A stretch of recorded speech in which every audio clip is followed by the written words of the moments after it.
Hey, what's up, everyone? How you doing? It's me, Mr. 4K Upscaler. And this video, I'm gonna try to make it like short, 10-minute video in 4K. As you're looking at here, it's Pro Evolution Soccer 2019. I really love this game.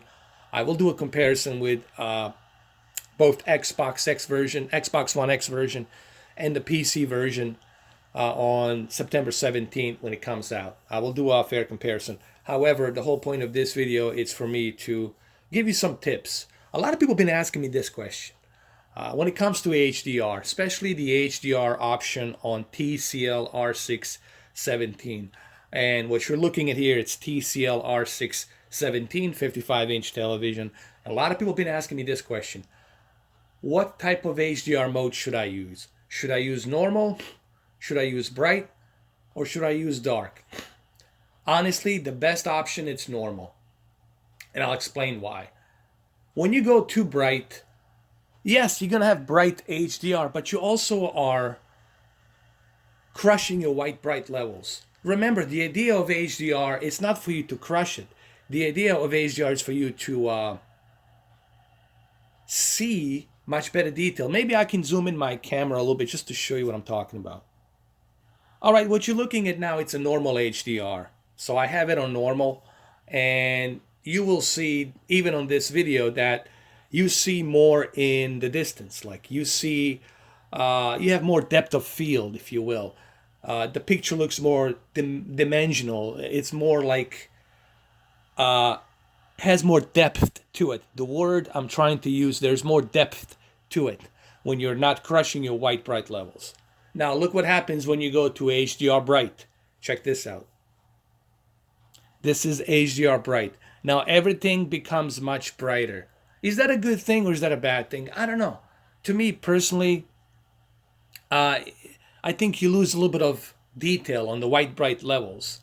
You know, remember the whole point of you getting the best possible HDR picture quality is to be calibrated properly, meaning you can't go above your white bright levels that are being crushed or overblown. Okay, I think that the best word to use, the correct term to use is you can't overblow your white bright levels.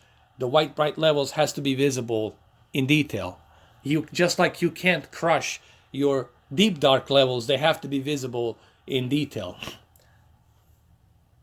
All right, I don't know if my camera can catch this. I'm gonna go back again and I'm gonna switch to a normal HDR right now. All right, this is normal HDR. I don't know if you guys can see the difference, but I personally can see the difference. Maybe I can try different. Like I think this is a good. This right here, it's a good example. Maybe I should move him around a little bit. Hold on, like this. I think this right here, it's a good example. Where you will see. Hold on. Trying to find a good position here. Like right here, for example. I think this is a good example right here. Keep an eye on the stadium, and you will see once I go to the bright HDR, the crowd will be very hard to be visible here. So let me switch back to bright HDR. Now, I don't know if you guys are going to be able to see it or not, but it's hard for me to show this to you guys through a camera because camera has the light exposure. But you'll just have to trust me.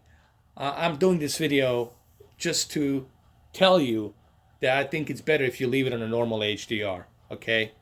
I'm not doing this video to show you, hey, look, here it is, as some kind of a proof, because it's very difficult for me to do that with a camera.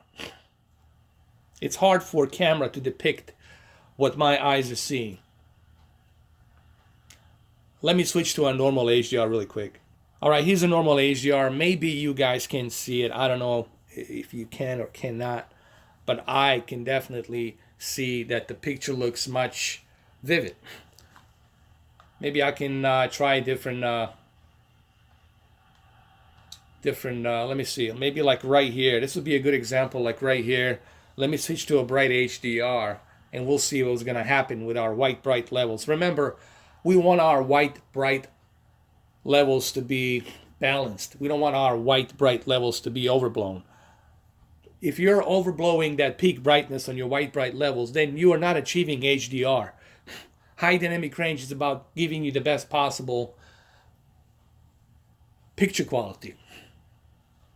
It's not about you overblowing your white bright levels or crushing the deep dark levels. Let's switch to bright HDR. I don't know if you guys can see it. I think that, to me personally, the bright HDR, it's something that I wouldn't recommend because I do notice that my white bright levels get a little bit overblown, and I don't want my white bright levels to be overblown. Remember, the whole idea of HDR and 4K is for you to see that detail, to see that clarity in the picture. Let me go ahead and let me go back to our normal HDR. Here's normal HDR, and I think you can see a little bit better color. I think you guys can notice at least a little bit on this video as to what I'm talking about. And I think here's a good example too, like on a stadium. Like on a stadium right here, I think you guys will notice that difference once I switch to a bright HDR. So let me switch to a bright HDR really quick. Here's the bright HDR. Now, yes, it does brighten up the picture a little bit, yes. But at the same time, you're also overblowing your white bright levels. Remember, you want to see that detail on the white bright levels, okay? You want to see that detail on the deep dark levels. So the whole point is for you not to crush anything, to keep everything balanced. The whole idea of calibration is to calibrate everything to a balanced levels. Okay?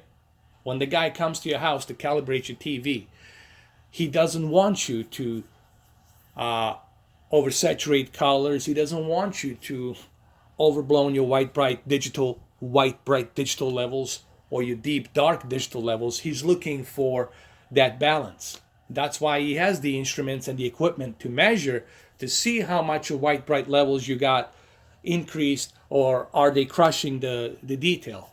Okay, that's what they do when they bring the equipment to measure everything.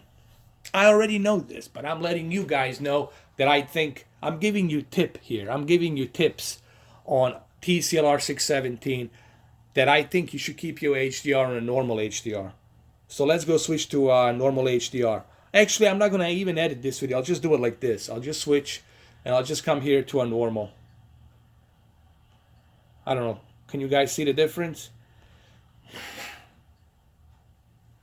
I think you see more color on the white bright levels. That's because we're not crushing, we're not overblowing our white bright levels. Because when you're overblowing that peak light of brightness, then you are also overblowing the color. Then the colors will not look, the colors will be exposed and they're not going to look as detailed. So the best thing to do, in my opinion, is keep everything at normal. Keep the TV brightness at normal and keep the HDR at normal. That would be my recommendation, and I think you guys should try this. Give it a try and let me know what you think. But it's for TCL R617. All right, that's for whom this video is. And I think right here is a good example. We can go ahead and do this without any editing so you guys can see it. There's bright HDR and there's normal. There's bright and there's normal. Bright, normal. I don't know if my camera can depict this. I hope it can. But you'll just have to trust me. I would leave it at normal HDR. Keep the TV brightness at normal. And keep the HDR mode at normal. So these are the two things that I would do. Keep it like this. Normal brightness, normal HDR. These are my key tips for you guys right here, right now to do this. And this is what I would do if you're going to take my opinion on this. Anyway, I would like to hear your opinions. What do you guys think? Have you tried this? Give it a try. Let me know what you think. I'm not saying you can't use bright HDR. It's your personal preference. But I think it's better when it's at normal, in my honest opinion. There you go, guys. Thank you for the support. Thank you for everything. And I'll catch you guys on the next video. Have a good one, though. Take care.